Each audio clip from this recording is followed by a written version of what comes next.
Well, show Ruby wherever she went. Here's Ruby. So that's my retired owner-trained guide dog. I got Ruby when I was 18 years old, and I worked her until she was 7. She has arthritis, so I went ahead and retired her, but I still have her gear.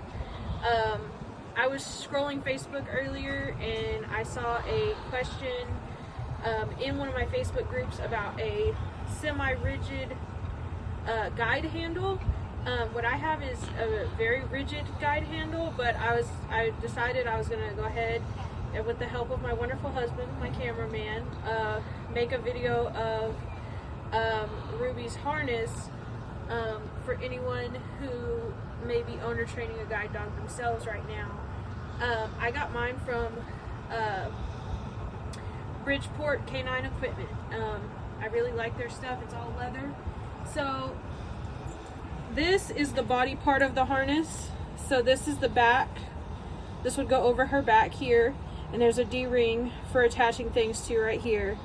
This is the chest plate. It's padded, so if she does pull into the harness, she has a little bit of protection for her bones and things. This, I believe they call a martingale strap. It goes between her 2 front legs, and then this strap here is the one that actually is the girth strap, and it goes around her, and there's a loop here on the martingale strap that it goes through like that, and then it has an actual, like a buckle that you would see on like I guess like on a pair of shoes, or a belt buckle almost, on the side, and you put the girth strap through, put the little pokey part, I don't know what it's called, through the hole, and then there's a little loop to hold the extra strap out of the way. So there's also a buckle to adjust the chest strap, or the chest plate, and the martingale strap. So it's very, I guess, customizable, so you can make it fit your dog. On the side of the harness here, there's a loop that kind of stabilizes the handle, which I'll show you in a moment. I have it detached at the moment. And then there's another D-ring here, which is where you would connect the handle, and then same exact thing on the opposite side. D-ring, stabilizing loop. So this is Ruby's handle. It's very rigid. You can see it doesn't really bend, but it allows for a lot of feedback through the handle. I can't remember if this is the 16 or the 18-inch handle. I do know that I went one size up from what I really needed, because if I were to get brand new shoes or wear heels or something, I want to still be able to reach her without having to lean over to the side. Most, if not all, because all the research I've been doing into guide dog school says that all the dogs are trained to walk on the left.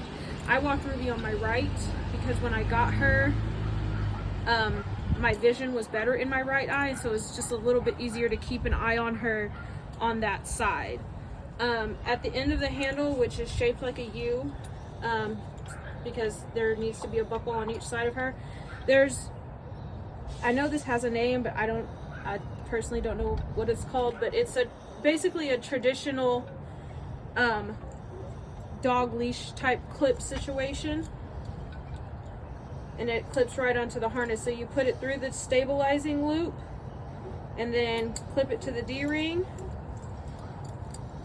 through the stabilizing loop, clip it to the D-ring. Now the reason it goes in the loop is to stop the handler, in this case me, from overwalking the guide dog, in this case Ruby.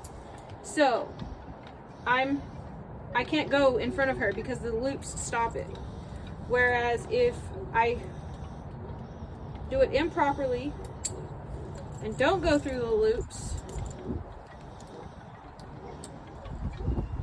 which it would hold its shape a little bit better if it was on Ruby, but for demonstration purposes.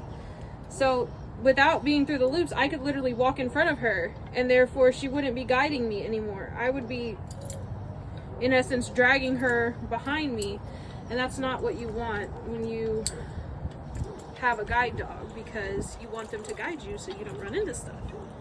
I have a few more pieces of her gear here that I will show.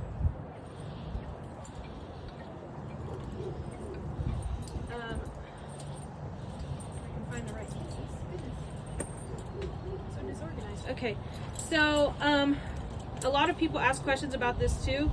So I developed my own hands-free leash.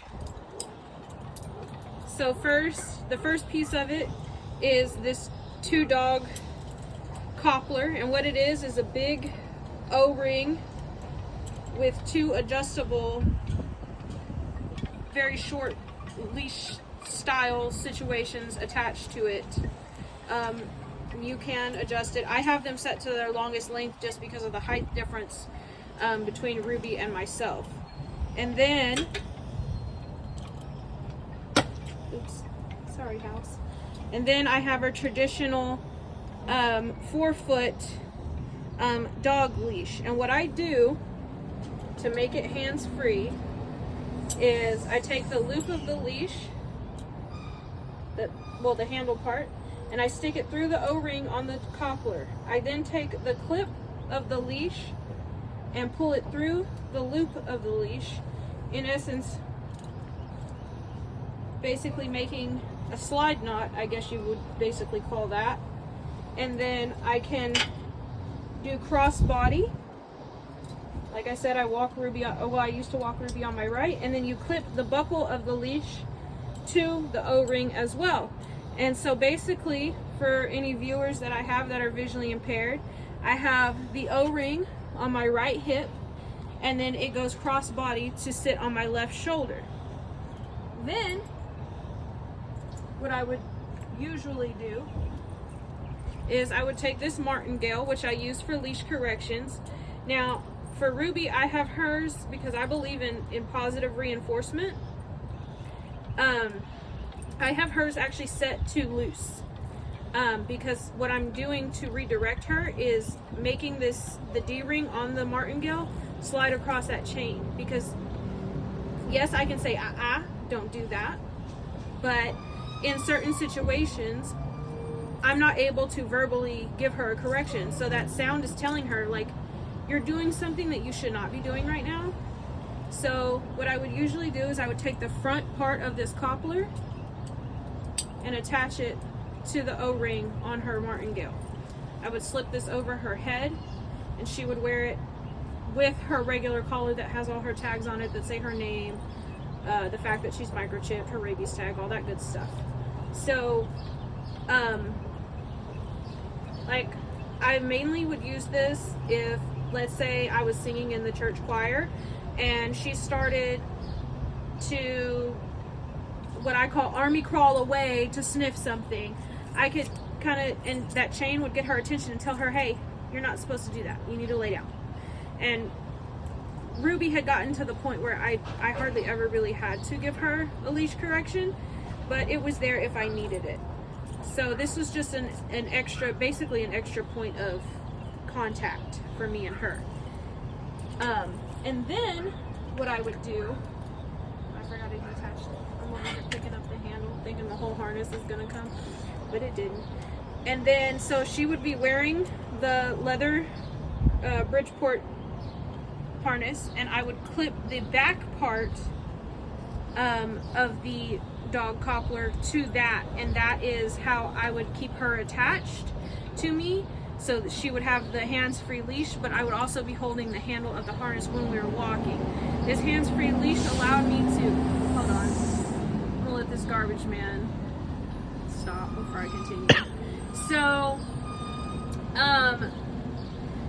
this would allow me to basically go hands-free with her. If we were in a line or I was paying for something at a checkout, I could just drop the handle and she could either stand just in front of me, just behind me, or at my side, and then, or she could lay in front of me, beside me, or behind me, depending on the situation, where we were, whatever. And you know, and then what I would do if she were to lay down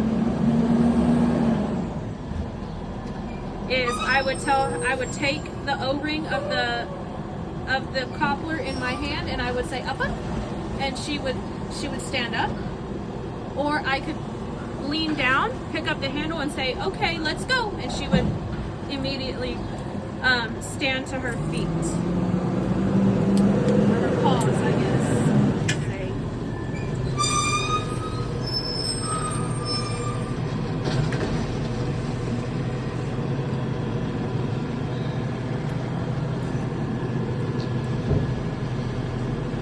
So the last piece of Ruby's ear that I have is her poop bag dispenser.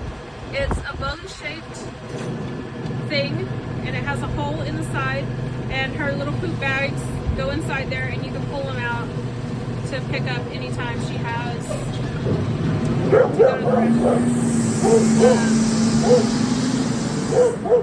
I have a carabiner, a small carabiner attached to it that I can clip also to the D-ring on the back of her harness, so that way she can carry her own business bags. Now, if Ruby will consent to it, I will actually call her over here and put her in her harness, because that will bring her a lot of joy in her life, and kind of show her off a little bit. Ruby, come. That's the wrong doggy. This is serious. There's Ruby. Hello, Ruby. Would you like to put on your harness? Brother's in the way. Move, brother. Excuse me, brother. Thank you, husband. Ruby. So I'm slipping the harness over her head, and then Ruby, up. I'm getting her to come up on the step of the porch so I can reach a little bit better. Oh, he's in the way. So her martingale strap goes back between her two front legs. Girth strap goes right through. Come right over here to the side so we can buckle her in. And she's lost a little bit of weight since the last time I worked her. I'm gonna put her on the third hole in. I think I can make the fourth hole, but I don't want her to be uncomfortable. And then pull it through the loop so that way her extra strap isn't in the way. I'm then gonna take her handle, stick it through the loop here, clip it. I'm gonna do the other side, which you can't really see as well because the way I have her standing right now. And that's her guide harness on her. Now I'm gonna take her martingale. And as you can see, she's helping me put it on. She stuck her head right in there. She knows. So I'm gonna take one piece of the of the cobbler, I'm gonna attach it right here. She knows that she's almost ready. And then I'm gonna clip the other side to the back of her harness like this. So then I would have her, scoot your butt, there you go. And that's how we work as a team. Ruby, step. Good girl, Ruby. And then I also use the front part of the cobbler sometimes to give her a little bit of direction. So Ruby, left, left, left, forward, Ruby, forward. Oh, she wants to go to the gate. I think because the other dog was in the way. No, she wants to look. Sorry, Ruby, you missed me on the sidewalk. So she's totally ready around. We're not actually going anywhere, child. I'm sorry. And so she's totally ready to guide right now. And so this is kind of our setup. And then, like, I know most, she says she's ready to go somewhere now, but I know most guide dog schools would traditionally train them to work on the left, but like I said, at the time, and that my vision was better on the right, and so it was just better for us for her to work on the right, and we just kind of got used to that over the years, and so that's just how we do it. Thank you.